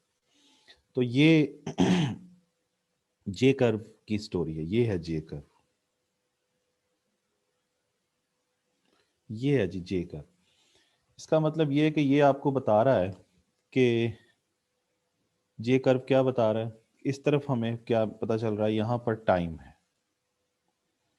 तो ये टाइम मैंने इधर लिखा है शॉर्ट रन के अंदर, और ये क्या है, लॉन्ग रन के अंदर है। तो ये आपको बता रहा है कि यहाँ तक ज़रा देखिए, ये वाला जो मैं इसको थोड़ा सा बता दूं, ये जो हिस्सा है इसमें देखें तो आपका जो बैलेंस है करंट अकाउंट पे, यानी ये एक्चुअली क्या है, ये सरप्लस या जो भी है, ये बैलेंस है, बैलेंस ऑन करंट अकाउंट। तो करंट अकाउंट बैलेंस सरप्लस भी हो सकता है, डेफिसिट भी हो सकता है, जीरो भी हो सकता है। तो आप देखें, तो करंट अकाउंट अगर जीरो से नीचे है तो ये डेफिसिट है ना। तो और देखें, आपने एक्सचेंज रेट को क्या किया, आपने एक्सचेंज रेट को डेप्रिशिएट किया, और डेप्रिशिएट होने की वजह से शॉर्ट टर्म के अंदर आपका करंट अकाउंट डेफिसिट जो है वो मजीद बढ़ना शुरू हो गया। ये देखें, ये मजीद नेगेटिव जा रहा है, यहाँ तक मजीद नेगेटिव है, यहाँ तक देख रहे हैं ना। और ये वाली स्टोरी, इसका मतलब है शॉर्ट रन की स्टोरी है, जिसमें एक्सचेंज रेट डेप्रिशिएट किया तो डेफिसिट मजीद बढ़ना शुरू हो गया। लेकिन जब लेकिन जब जब हमने बात की किसकी भला, लॉन्ग रन की, तो लॉन्ग रन जब आया तो लॉन्ग रन में जो इलास्टिसिटीज हैं वो ग्रेटर देन वन हुई, तो फिर ये देखें, ये डेफिसिट आहिस्ता आहिस्ता कम हो रहा है, क्योंकि ये नेगेटिव से जीरो की तरफ जा रहे हैं हम। फिर ये जीरो हो गया, और फिर डेफिसिट कम होते होते जीरो हुआ, और फिर किस में चला गया, यानी ये कम होते होते होते होते कहाँ पे आ गया, जीरो पे आया और फिर प्लस में चला गया, है ना। यानी ये करंट अकाउंट डेफिसिट डेफिसिट ना रहा, बल्कि सरप्लस में चला गया। तो ये फिर प्लस, ये वाली जो आपको मैंने ग्रीन से इसको शेडेड किया है, ये चीज लॉन्ग रन में होती है। इसका मतलब नेगेटिवली स्लोप्ड जहां पे ये कर्व होगा, वहां पर शॉर्ट रन होगा, और वहां पर डिमांड फॉर एक्सपोर्ट इलास्टिसिटी और डिमांड फॉर इंपोर्ट इलास्टिसिटी वो लेस देन वन होगी। और जहां पर ये पॉजिटिवली स्लोप्ड हो जाएगा, वहां पर डिमांड फॉर एक्सपोर्ट इलास्टिसिटी और import elasticity greater than one हो जाएगी, तो वो जे कर्व की शक्ल बन जाती है। अच्छा, ये वाली कंडीशन है जिसमें demand for export elasticity import greater than one है, इस कंडीशन को हम कहते हैं मार्शल लर्नर कंडीशन। तो मार्शल लर्नर कंडीशंस क्या कहती हैं? मार्शल लर्नर कंडीशन कहती हैं कि एक्सचेंज रेट को डेप्रिशिएट करने का फायदा उस वक्त है जब डिमांड फॉर एक्सपोर्ट इलास्टिसिटी और डिमांड फॉर इंपोर्ट इलास्टिसिटी जो है वो क्या है, ग्रेटर देन वन हो, तब तो हमें फायदा है। उसके नतीजे में फिर करंट अकाउंट जो है वो क्या होता है, वो बेहतर होना शुरू हो जाता है, डेफिसिट कम होना शुरू हो जाता है। अदरवाइज हमें कोई फायदा नहीं है उसके अंदर। ठीक है जी। तो जे कर्व क्लियर हो गया आपको? तो ये आपको बता रहा है कि ये वाली जो मैंने बात की है, इसको मार्शल लर्नर कंडीशन कहते हैं। ये वाली जो, ये मैं नीचे नीचे लिख भी दिया, ये वाली मींस ग्रेटर देन वन वाली, लेस देन वन वाली नहीं, ग्रेटर देन वन वाली, ये मार्शल लर्नर कंडीशन है, जिसको ये मैंने हाईलाइट किया हुआ है सारा। तो वो मार्शल लर्नर दो इकोनॉमिस्ट थे, वो ये कहते थे कि एक्सचेंज रेट को डेप्रिशिएट करने का फायदा कब है, तो वो एक्सचेंज रेट को डेप्रिशिएट करने का फायदा लॉन्ग रन में है। तभी करंट अकाउंट डेफिसिट कम हो रहा है ना, और कम होते होते होते जीरो होता है, और फिर डेफिसिट से सरप्लस प्लस में जाने का मतलब सरप्लस में चला जाता है, तो तब फायदा है। इसका मतलब है कि ये चीज होती लेकिन लॉन्ग रन में है, ये समझ गए। तो इसका मतलब ये है कि डिमांड और सप्लाई इलास्टिसिटीज को क्या होना चाहिए, ग्रेटर देन वन होना चाहिए। Greater than one means more elastic होना चाहिए। क्यों होना चाहिए, ये आपके सामने है। क्योंकि जब ये होगा तो देखें, इधर एक्सपोर्ट की कीमत में कमी आएगी, जब एक्सपोर्ट की कीमत में जब कमी आएगी एक्सचेंज रेट के डेप्रिसिएशन होने की वजह से, क्योंकि जब एक्सचेंज रेट डेप्रिशिएट होता है तो ये दो चीजें होंगी ना, एक ये चीज होगी और एक ये चीज होगी। जब एक्सचेंज रेट डेप्रिशिएट होगा तो ये दोनों चीजें होंगी ना। तो आप ये बिल्कुल इस तरीके से समझ लीजिए कि आप एक, फॉर एग्जांपल, एक शख्स के पास जाते हैं जो सब्जी बेचता है, और वो, आप उससे कहते हैं हाँ भाई मुझे आलू चाहिए, तो आलू कितने रुपए किलो हैं? तो वो कहता है जी आपने लेनी कितनी है? आप कहते हैं यार मैंने लेनी है, तुम बताओ कि कीमत कितनी है। आप, वो कहता है 40 रुपए किलो। तो वो 40 रुपए किलो आपको कीमत बताता है। तो आप कहते हैं यार इसको ना तुम कम करो, तो वो कहता है कि 40 रुपए किलो है तो कम मैं करता हूँ, लेकिन आप बताएं लेनी कितनी है। तो आप कहते हैं नहीं इसको कम करो। वो कहता है यार तुम बताओ कितनी लेनी, मैं उसके मुताबिक फिर कम कर सकता हूँ। तो आप कहते हैं नहीं मुझे बताएं कि कितने कम कर सकते हो। वो कहता है चलो मैं तुम्हें कम कर देता हूँ, 30 रुपए कर देता हूँ। 40 से वो 30 पे आ गया, और वो 30 कर, इसका मतलब उसने अपनी चीज की कीमत कम की है। तो आप कहते हैं यार मजीद कम करो। वो कहता है अच्छा चले मुझे आप ना 25 रुपए दे दें। तो आप कहते हैं नहीं मजीद कम करो। तो वो कहता है मैं मजीद नहीं कर सकता। आप कहते हैं मजीद कम करो। वो कहता है अच्छा लेने कितने के आपने जो मुझसे इतनी कम करा रहे हैं। तो वो कहता है कि जी 20 रुपए कर लो। तो बस 20 से ज़्यादा मैं नहीं कर सकता। यानी आपने 40 रुपए से उससे कम करा के कहाँ पे ले आए हैं, 20 रुपए पे ले आए हैं आलू। और उसके बाद उसे कहते हैं यार आधा किलो दे दो। तो क्या हाल होगा उसका, मुझे बताइए। यही चीज मैं आपको कह रहा हूं कि जब आप किसी चीज अपनी चीजों की कीमत, एक्सपोर्ट की कीमत कम करते हैं, तो आपकी चीज की डिमांड जो है वो कम से कम इतनी तो बढ़े। लेकिन हमारे दुनिया के लोग क्या कहते हैं, हम अपनी चीज उनके लिए सस्ती कर देते हैं एक्सचेंज रेट में कमी ला के, लेकिन वो हमारी चीज की डिमांड में कितना इजाफा करते हैं, इतना। तो ये फायदा कब है, इतना जब होता। यही चीज मैं बता रहा हूँ कि हमने अपनी चीज की कीमत में कमी की, तो उन्होंने हमारी चीज की डिमांड में इतना इजाफा किया। अगर इतना करते तो फायदा था ना, ये मोर इलास्टिक होता, तब फायदा है। और क्लियर हुई बात, ये जो मैं बात यहाँ पे कर रहा हूँ कि तब फायदा है, अदरवाइज कोई फायदा नहीं है। यानी ग्रेटर देन वन होगा, ग्रेटर देन वन होगा, जैसे ये ग्रेटर देन वन होगा तो फायदा, यानी मोर इलास्टिक होगा तो फायदा होगा ना, वरना तो कोई फायदा नहीं है। वरना तो कहेंगे जी आधा किलो दे दो बस, ये एक पाव दे दो, इतनी काम करने के बावजूद। और दूसरी तरफ इंपोर्ट के हवाले से भी देखें कि आपने अपने एक्सचेंज रेट कम करके इंपोर्ट की प्राइसेस को बढ़ाया है, यानी अपनी अपने लिए दुनिया की चीजें महंगी कर ली हैं, और आपके अपने लोगों ने उसकी डिमांड में कितनी कमी की, इतनी। तो क्या फायदा है ना, आपका तो एक्सपेंडिचर बढ़ जाएगा इंपोर्ट के ऊपर। तो इसलिए आ, अगर तो मोर इलास्टिक होता, यानी ये वाली चीज होती, ये वाली, तब फायदा था। इन दोनों सूरतों में, एक्सपोर्ट की इलास्टिसिटी डिमांड की भी, और एक्सपोर्ट इलास्टिसिटी डिमांड की और इंपोर्ट इलास्टिसिटी डिमांड की, दोनों की ग्रेटर देन वन होगी तो फायदा है एक्सचेंज रेट को कम करने का, अदरवाइज कोई फायदा नहीं है। इसीलिए मार्शल लर्नर ने ये कहा था कि डिमांड फॉर एक्सपोर्ट इलास्टिसिटी और इंपोर्ट इलास्टिसिटी अगर ग्रेटर देन वन होगी, और तब आप एक्सचेंज रेट में कमी लेके आएंगे, तो तब आपको फायदा होगा, वरना नहीं होगा। इसीलिए इसको मार्शल लर्नर कंडीशन कहा गया था। ठीक हो गया जी। अच्छा, अब इससे आगे चलें। नेक्स्ट जो चीज़ें हैं मैं आपको इसके अंदर बुक के अंदर शो करता हूँ ये चीज़ें। ये देखें जी, ये मैंने आपको करा दिया सारा डेप्रिसिएशन और ये, और फिर मैंने आपको ये जे कर्व भी समझा दिया। इस जे कर्व को थोड़ा सा बेहतर कर लीजिएगा, इसको ऐसे कर लीजिएगा, ये है ऐसे। ठीक है जी।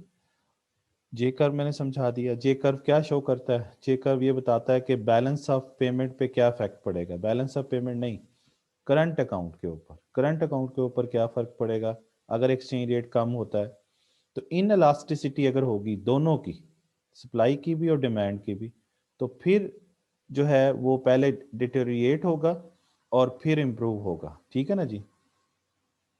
ये आपके सामने, ये शुरू में तो डिटेरिएट हुआ यहाँ तक, और उसके बाद ये इम्प्रूव होना शुरू हो गया। ये मैं बता चुका हूँ सारी डिटेल। अच्छा आगे चलते हैं। नेक्स्ट है प्रोटेक्शन मेजर्स। अब क्वेश्चन क्या था कि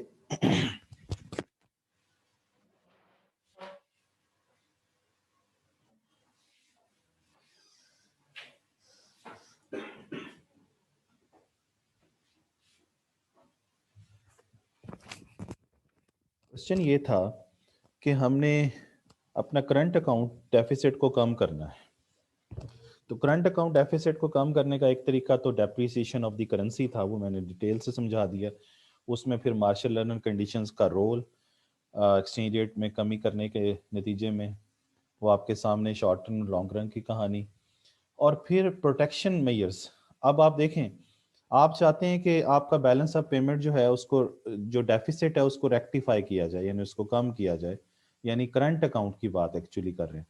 तो करंट अकाउंट डेफिसिट कम किया जाए, तो उसके लिए जारी सी बात है कि करंट अकाउंट डेफिसिट है क्यों, उसकी वजह यही है ना कि आपके इंपोर्ट ज़्यादा हैं और आपकी एक्सपोर्ट्स कम हैं। तो उसका तरीका ये है कि आप इंपोर्ट जो ज़्यादा हैं उसको कम करें। तो डायरेक्ट तरीका ये है कि प्रोटेक्शन मेयर पे आए। तो उसके लिए, यानी इंपोर्ट ज़्यादा है तो इंपोर्ट का वॉल्यूम को क्या करें, कम करें। और इंपोर्ट का वॉल्यूम कम करने का तरीके क्या है, वो ये 4-5 तरीके लिखे हुए हैं इंपोर्ट की, इंपोर्ट को कम करने के, या दूसरा ये कि एक्सपोर्ट्स को बढ़ाने के। क्योंकि मसला इन दोनों की वजह से ही तो डेफिसिट है ना। और डेफिसिट को अब आप क्या करना चाहते हैं, कम करना चाहते हैं। इन दोनों की वजह से डेफिसिट है, और डेफिसिट को क्या करना चाहते हैं, कम करना चाहते हैं। तो डेफिसिट को कम करने के लिए आपको दो चीजें करनी पड़ेंगी, एक्सपोर्ट्स को बढ़ाना पड़ेगा और इंपोर्ट को कम करना पड़ेगा। तो यहां तक, यहां से लेके यहां तक देखें तो ये इंपोर्ट को कम करने के तरीके बताए जा रहे हैं, और ये जो तरीका है वो एक्सपोर्ट्स को बढ़ाने का तरीका बताया जा रहा है। पहला ये कि आप अपनी चीज़ों के ऊपर, बाहर जो आप जो इंपोर्ट करते हैं उनके ऊपर टैरिफ लगा दें, टैक्स लगा दें। तो वो चीज़ महंगी होके आएगी आपके मुल्क में। तो जारी सी बात है इंपोर्ट कम हो जाएगी। इंपोर्ट का कोटा रख दें कि इससे ज़्यादा नहीं आएगा, जैसे हमारे मुल्क में गाड़ियों का रखा हुआ है। तो उससे क्या होगा कि आपकी बाहर से गाड़ी नहीं आएगी। अगर 1000 गाड़ी आनी है तो 1000 एक साल में रखा हुआ है कोटा आपने, तो 1000 के बाद नई गाड़ी साल में तो नहीं आएगी, अगले साल ही आएगी। तो इंपोर्ट कम हो जाएगी ना। या फिर आप टोटल बैन कर दें। टोटल बैन का मतलब ये है, एम्बार्गो, यानी ऑफिशियली बैन कर दें आप उसके ऊपर। ऑफिशियल बैन करना उसे हम एम्बार्गो कहते हैं, embargo in imports from a certain country. Import कम हो जाएगी। फिर ये है कि आप जो कि आपके मुल्क में लोग हैं ना जो बाहर से मंगवाते हैं चीज़ें, उनकी डॉक्यूमेंटेशन जो है थोड़ी सी मुश्किल कर दें, डॉक्यूमेंटेशन ज़्यादा मांग लें, एडमिनिस्ट्रेटिव बर्डन उनके ऊपर डाल दें। किस तरीके से, कि उनकी डॉक्यूमेंटेशन बढ़ा दें, और सेफ्टी स्टैंडर्ड्स जो हैं वो इंपोर्टेड गुड्स के बढ़ा दें। उन्हें कहें ये चीज़ें सेफ्टी स्टैंडर्ड्स को सामने रख के आप मंगवाएंगे, अगर वो सेफ्टी स्टैंडर्ड्स ना हुए तो हम अपने मुल्क में नहीं आने देंगे। इससे ऑटोमेटिकली लोग कम मंगवाएंगे चीज़ें।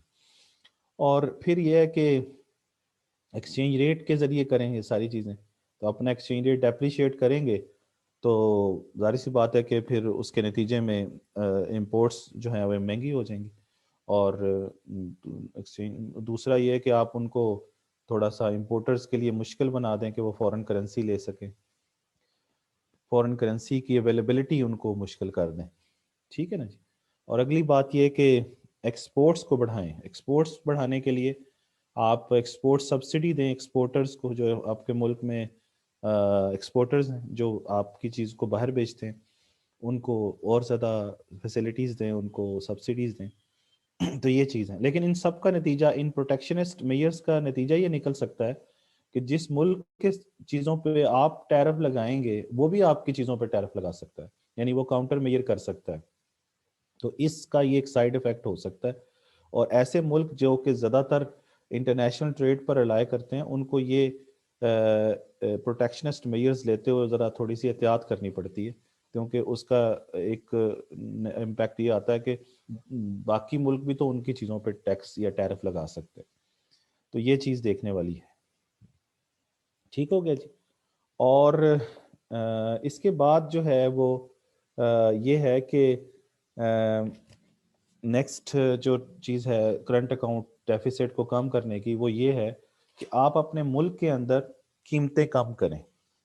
क्योंकि जब आप अपने मुल्क के अंदर कीमतें कम करेंगे तो आपकी चीज़ सस्ती होगी, तो आपकी चीज़ की डिमांड ज़्यादा होगी दुनिया में, और आपकी एक्सपोर्ट्स में इजाफा होगा, और आपका जो करंट अकाउंट है वो बेहतर हो सकता है। ठीक है। तो इसका मतलब ये है कि अपने मुल्क के अंदर कीमतें कम करें। तो कीमतें, लेकिन अगर आप ये देखते हैं कि आपके मुल्क के अंदर तो एग्रीगेट डिमांड ज़्यादा है, और एग्रीगेट डिमांड जब पता है आपको ज़्यादा होता है तो कीमतें ज़्यादा होती हैं। तो अब कीमतों को आपने कम करना है, तो उसके लिए आपको एग्रीगेट डिमांड में कमी लानी पड़ेगी। तो गवर्नमेंट क्या कर सकती है, तो गवर्नमेंट इस मकसद के लिए कि गवर्नमेंट ये चाहती है कि प्राइसेस में कमी आए, तो गवर्नमेंट को एग्रीगेट डिमांड को कम करना पड़ेगा। और एग्रीगेट डिमांड कम होगी तो जाहिर सी बात है कीमतें कम होगी, और कीमतें कम होंगी तो आपकी चीज़ दुनिया में ज़्यादा बिकेगी, यानी आपकी एक्सपोर्ट्स में इजाफा होगा, आपकी एक्सपोर्ट्स में इजाफा होगा तो आपका करंट अकाउंट जो है वो बेहतर होना शुरू हो जाएगा। तो इसलिए कीमतों में कमी करना ज़रूरी है, और इसलिए इसको लिखा है डोमेस्टिक डिफ्लेशन। उसके लिए एग्रीगेट डिमांड को कम करना पड़ेगा। एग्रीगेट डिमांड कैसे कम होगी कि गवर्नमेंट टैक्स बढ़ा दे, number one. Number two, government जो है वो इंटरेस्ट रेट में इजाफा कर दे। नंबर थ्री, गवर्नमेंट क्या करे, खुद एक्सपेंडिचर करना कम कर दे। तो ये दो तीन फैक्टर्स हैं जिसको गवर्नमेंट को देखना पड़ेगा। लेकिन इसका एक साइड इफेक्ट भी है, यानी एक्सपोर्ट्स तो आप बढ़ा लेंगे और करंट अकाउंट को भी बेहतर कर लेंगे, लेकिन एक साइड इफेक्ट ये आएगा कि जब आप गवर्नमेंट खर्चे कम करेगी या अपने मुल्क के अंदर आप डिमांड कम कर देंगे तो आपके मुल्क के अंदर आउटपुट कम पैदा होना शुरू हो जाएगी, जिसके नतीजे में बेरोजगारी बढ़ जाएगी आपके मुल्क के अंदर, जॉब्स लोगों की चली जाएंगी, आउटपुट इंडस्ट्री की कम हो जाएगी। तो ये साइड इफेक्ट आएंगे, और उसका अल्टरनेटिव लॉन्ग रन में इम्पैक्ट ये होगा कि आपकी एक्सपोर्ट जो बढ़ रही थी वो भी नहीं बढ़ पाएंगी, वो भी कम हो जाएंगी।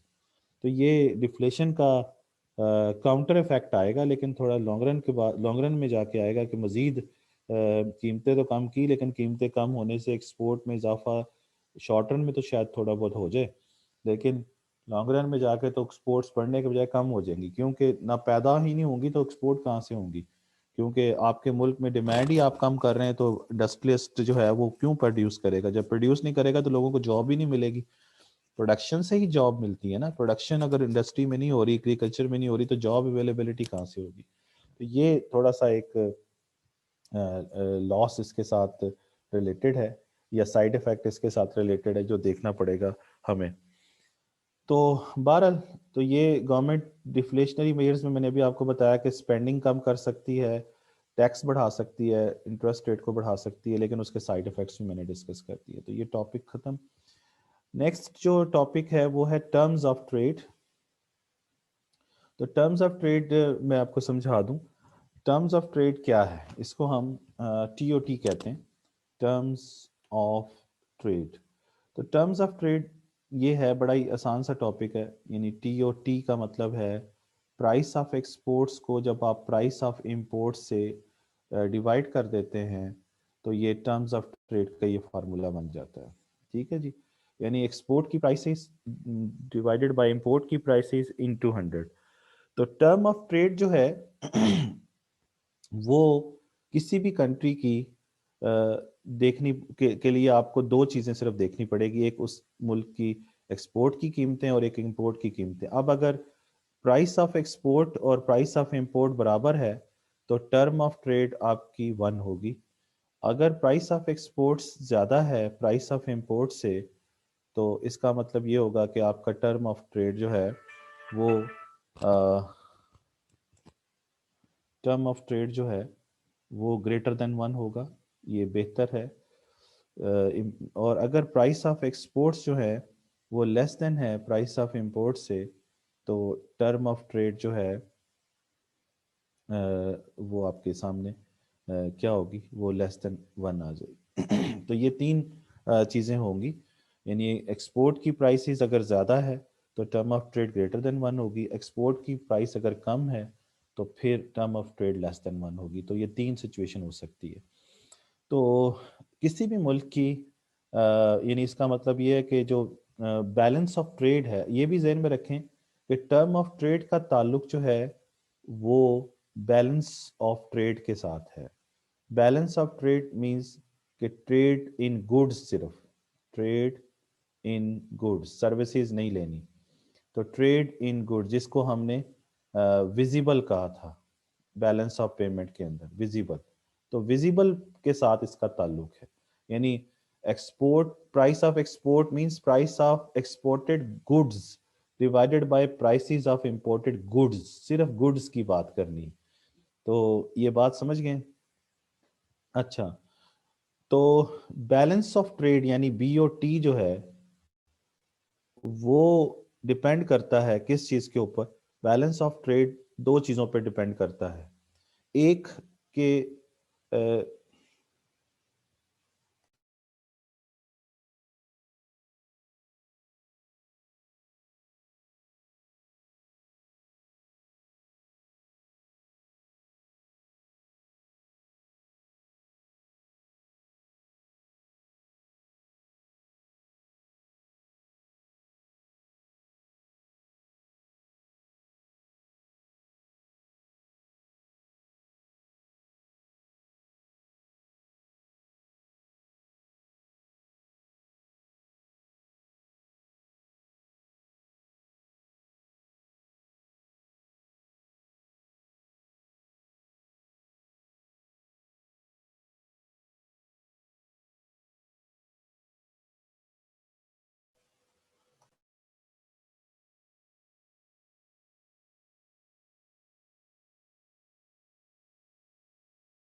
अच्छा जी, तो बैलेंस ऑफ ट्रेड जो है किसी भी कंट्री का डिपेंड करता है कि उस मुल्क के अंदर कितनी गुड्स एंड सर्विसेज प्रोड्यूस हुई, यानी उसका वॉल्यूम, आउटपुट, और फिर उन चीज़ों की प्राइसेस क्या हैं, prices of exported and imported goods दोनों। तो वॉल्यूम यानी कितनी चीज़ें पैदा हुई, और फिर उन चीज़ों की कीमतें क्या थी। तो किसी भी मुल्क का बैलेंस ऑफ ट्रेड बेहतर हो सकता है अगर उस मुल्क की क्वांटिटी ऑफ एक्सपोर्ट और क्वांटिटी ऑफ इंपोर्ट जो है वो बेहतर हो, और दूसरी तरफ जो है उस उन्हीं चीज़ों की प्राइसेस भी इम्पोर्टेंट है, यानी प्राइस ऑफ एक्सपोर्ट्स और प्राइस ऑफ इंपोर्ट, ये दो चीज़ें भी इम्पोर्टेंट हैं। तो ये मैं आपसे डिस्कस कर रहा था कि आपने प्राइस ऑफ एक्सपोर्ट और इंपोर्ट की क्या लेनी है, रेशियो लेनी है वहाँ पे। तो अगर किसी मुल्क का यानी प्राइस जो है एक्सपोर्ट का वो क्या होता है, कम हो जाती है, तो प्राइस ऑफ एक्सपोर्ट कम होने के नतीजे में उस मुल्क का जो बैलेंस ऑफ ट्रेड है वो क्या हो जाएगा, वो डिटेरिएट हो जाएगा, यानी वो वर्स हो जाएगा। क्यों भला? क्योंकि उसकी टर्म ऑफ ट्रेड जो है वो खराब हो जाती है। तो प्राइस ऑफ एक्सपोर्ट कम होने के नतीजे में टर्म ऑफ ट्रेड उनकी खराब हो जाती है। तो इसका मतलब ये है कि जो बैलेंस ऑफ ट्रेड है वो फिजिकल वॉल्यूम यानी क्वांटिटी पर भी डिपेंड करता है और उनकी प्राइसेस पर भी डिपेंड करता है। तो टर्म ऑफ ट्रेड और बैलेंस ऑफ ट्रेड में फर्क है, ये जरा जेहन में रखें। क्योंकि टर्म ऑफ ट्रेड तो सिर्फ प्राइसेस की रेशियो है, price of export over price of import, और जो बैलेंस ऑफ ट्रेड है वो क्वांटिटी भी ले रहा है, quantity of export, quantity of import, और प्राइस ऑफ एक्सपोर्ट और प्राइस ऑफ इंपोर्ट दोनों ले रहा है। तो ये टर्म ऑफ ट्रेड जो है वो प्राइसेस पे की रेशियो है, लेकिन बैलेंस ऑफ ट्रेड चार फैक्टर्स पर डिपेंड करता है, जिनमें से दो फैक्टर टर्म ऑफ ट्रेड के भी हैं। अच्छा, उसके बाद नेक्स्ट है कि टर्म ऑफ ट्रेड को कैसे मेजर करते हैं, वो मैं अभी आपको उसका फार्मूला बता चुका हूँ कि unit value of exports over unit value of imports, यानी इनटू 100, या मैंने अभी आपको बताया कि price of exports over price of imports into 100। तो या फिर आप अगर उसको ईयर टू ईयर मेजर करना चाहते हैं तो जैसे इसने किया हुआ है, price of exports in 2009 divided by price of exports in 2008। तो ये एक्सपोर्ट की ही दो मुल्कों, दो कंट्री, दो सालों में रेशियो है, और फिर इंपोर्ट की 2 सालों में रेशियो से डिवाइड कर दिया। तो ये आप एवरेज प्राइसेस जो है वो कैलकुलेट कर सकते हैं इस इंडेक्स को यूज करके। अच्छा, उसके बाद है changes in the term of trade. किसी भी मुल्क की जो टर्म ऑफ ट्रेड होती है वो चेंज कैसे होती है, टर्म ऑफ ट्रेड, तो उसके पीछे जो फैक्टर्स हैं वो आपके सामने है कि वो टर्म ऑफ ट्रेड जो चेंज होगी, टर्म ऑफ ट्रेड डिपेंड किस पे कर रही है, टर्म ऑफ ट्रेड डिपेंड कर रही है प्राइसेस ऑफ एक्सपोर्ट और प्राइसेस ऑफ इंपोर्ट के ऊपर। तो जब भी प्राइस ऑफ एक्सपोर्ट और इंपोर्ट चेंज होंगे तो टर्म ऑफ ट्रेड भी चेंज हो जाएगी। ठीक है जी। और उसके बाद अगली चीज ये है कि